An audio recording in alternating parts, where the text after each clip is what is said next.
আসসালামু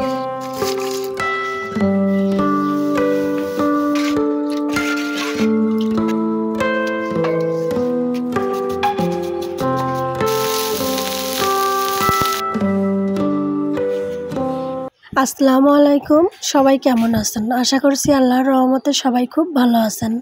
আর আপনাদের দোয়া ও ভালোবাসায় আমরাও ভালো আছি। এই তো দেখেন সকালবেলা হাঁস মুরগি কেমন নোংরা করে ফেলেছে পুরো আঙিনাটা। তো এখন আমি হাঁস মুরগিগুলো বাড়ির বাইরে বের করে দেব, তারপর আঙিনাটা পরিষ্কার করে নেব। আর এই তো দেখেন হাঁস মুরগিগুলো বের হয়ে যাচ্ছে। আর আমার কিন্তু হাঁস ছিল 5টা। 3 দিনে 3টা হাঁস শিয়ালে খাওয়ার পর এই 2 কোনা হাঁস শুধু আছে। জানি না এই দুটোও আবার কোন দিন না খেয়ে ফেলে। এই তো এখন আমি আঙিনাটা ঝাড়ু দেব। তার আগে আমি হাঁস মুরগির নোংরাগুলোর উপরে কিছুটা ছাই দিয়ে নিচ্ছি। এতে কিন্তু ভালোভাবে ঝাড়ু দেওয়া যায়। আর তাছাড়া খালি খালি ঝাড়ু দিলে এই নোংরাগুলো দিয়ে ঝাড়ুটা একেবারে লেপ্টে যায় আর ঝাড়ু দিতেও খারাপ লাগে। তার জন্য এই ছাইগুলো দিয়ে নিলাম। গতকাল থেকে আর একবারও বৃষ্টি হয় নাই, আর আকাশটাও অনেকটা পরিষ্কার দেখা যাচ্ছে। আজ আকাশে একটুও মেঘ দেখা যাচ্ছে না। গতকাল শেষ বেলার দিকে একটুখানি রোদ উঠেছিল, তবে আজ মনে হচ্ছে ভালোই রোদ উঠবে। আপনারা যারা নিয়মিত আমার ভিডিওগুলো দেখেন তারা হয়তোবা জেনে থাকবেন আমি কদিন ধরে কিছু আমের পাতা শুকাতে দিচ্ছি, কিন্তু বৃষ্টি হওয়াতে রোদ না ওঠায় শুকাতে পারছি না। তো আজ রোদ উঠলে আমের পাতাগুলো শুকাতে দেব। তার জন্যই সকালবেলার কাজগুলো একটু তাড়াতাড়ি করার চেষ্টা করছি। তো আপনারা যারা আমার ভিডিওটি দেখছেন তাদেরকে বলছি, আমার এই ভিডিওটি আপনাদের কাছে কেমন লাগলো অবশ্যই একটা কমেন্ট করে জানাবেন। ভালো লাগলে একটা লাইক দিয়ে চ্যানেলটি সাবস্ক্রাইব করে আমার পাশে থাকবেন। আর যারা ইতিমধ্যে কাজটি করেছেন তাদেরকে অসংখ্য অসংখ্য ধন্যবাদ। এই তো আমার আঙিনা ঝাড়ু দেওয়া শেষে এখন আবার আমি আমার চুলার পাড়টা ঝাড়ু দিয়ে নিচ্ছি। আর দেখেন কালি দিয়ে আমার চুলার পাড়টার কি অবস্থা হয়ে আছে। এত ঘন ঘন লেপি তারপরেও চুলার পাড়ের এই অবস্থা। ভাবছি আজকালের মধ্যে আবারও চুলার পাড়টা লেপে নেব।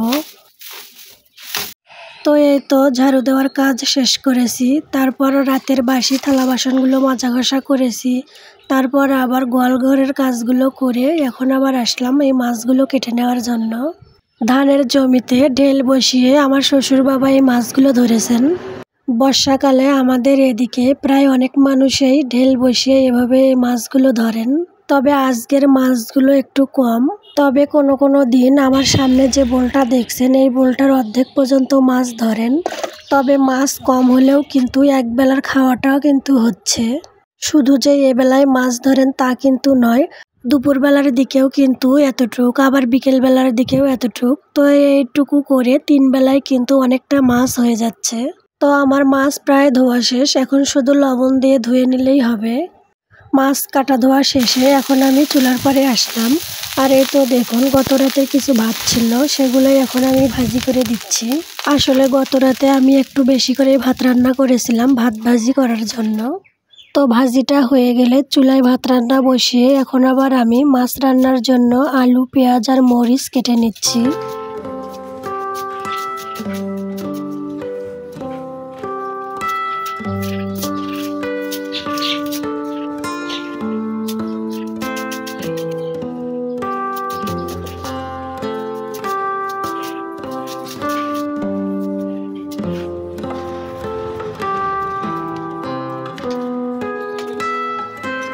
এই তো মাছ রান্নার জন্য যা যা দরকার সব কিছু আমার কাটাকুটি শেষ। এখন আমি মাছের তরকারিটা হাতে মাখিয়ে নেব। আমাদের বাড়িতে কিন্তু বেশিরভাগ মাছের তরকারি হাতে মাখিয়েই রান্না করা হয়।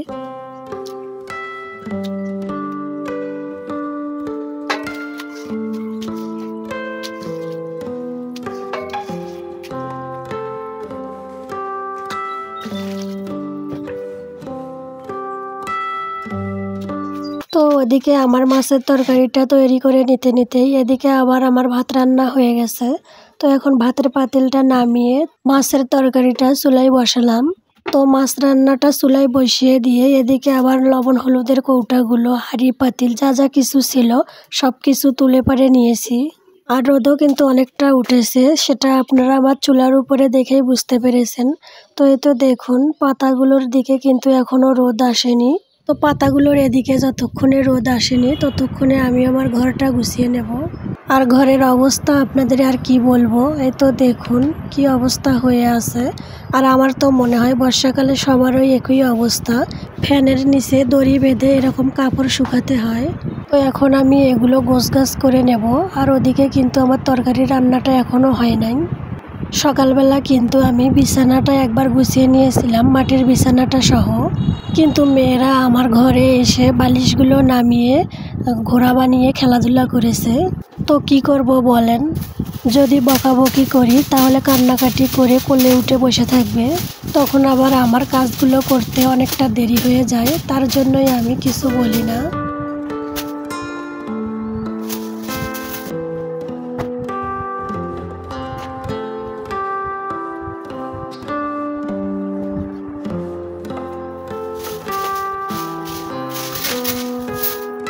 তো এই তো আমার ঘর গোছানোর কাজ শেষ। এখন আমি যাব চুলার পাড়ে, দেখি আমার তরকারির কি অবস্থা। তো এদিকে দেখেন চুলার আগুন বন্ধ হয়ে আছে, আর আমার তরকারিটাও কিন্তু সুন্দরভাবে হয়ে গেছে। তরকারি রান্না তো আমার হয়ে গেল। আর এই তো দেখুন চুলায় এখনো আগুনের কতটা আঁচ। ভাবছি চুলার এই আগুনের আছে আজ একটু চিজ বানিয়ে নেব। আর গরুর দুধেরও তো চিন্তা নেই, আমাদের বাড়িতে যেহেতু আছেই, তাই এই তো চুলার আছে আমি দুধটুকু দিয়ে এখন আবার আমি যাব পাতাগুলো রোদে মেলে দেওয়ার জন্য। তবে পুরো উঠানে কিন্তু এখনও রোদ আসে নাই, তারপরও আমি এখনই পাতাগুলো রোদে মেলে দেব।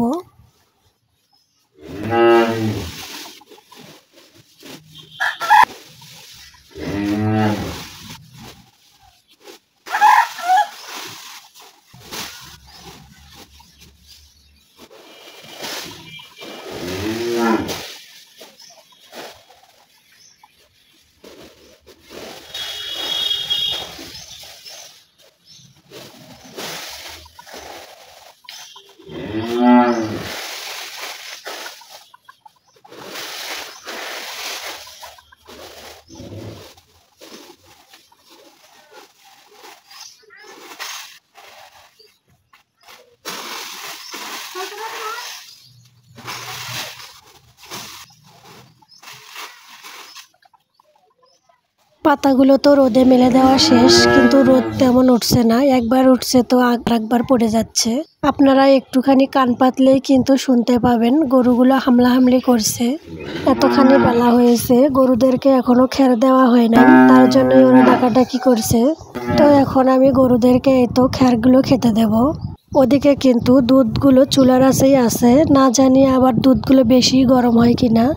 এদিকে আবার গরুগুলোও ডাকাডাকি করছে, কোন দিকে যাব আর কোনটাই বা করব।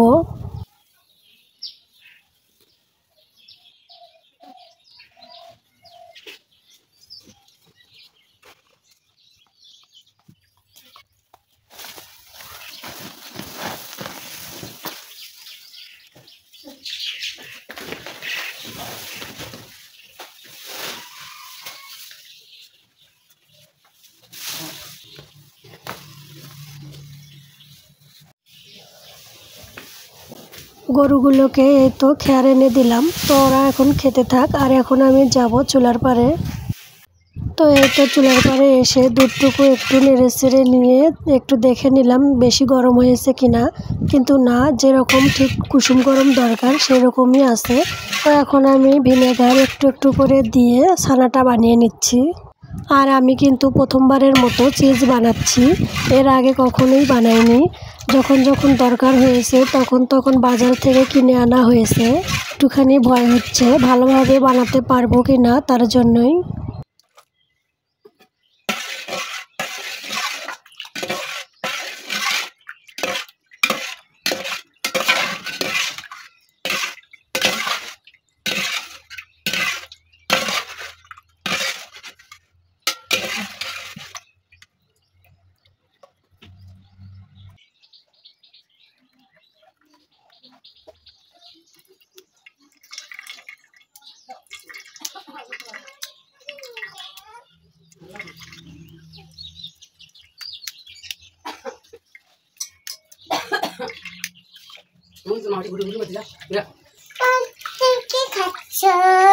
খাচ্ছি নে, কি খাচ্ছ? বানাচ্ছি শোনো, বানাচ্ছ? কি খাচ্ছ? এগুলো চিজ চিজ বানাচ্ছি।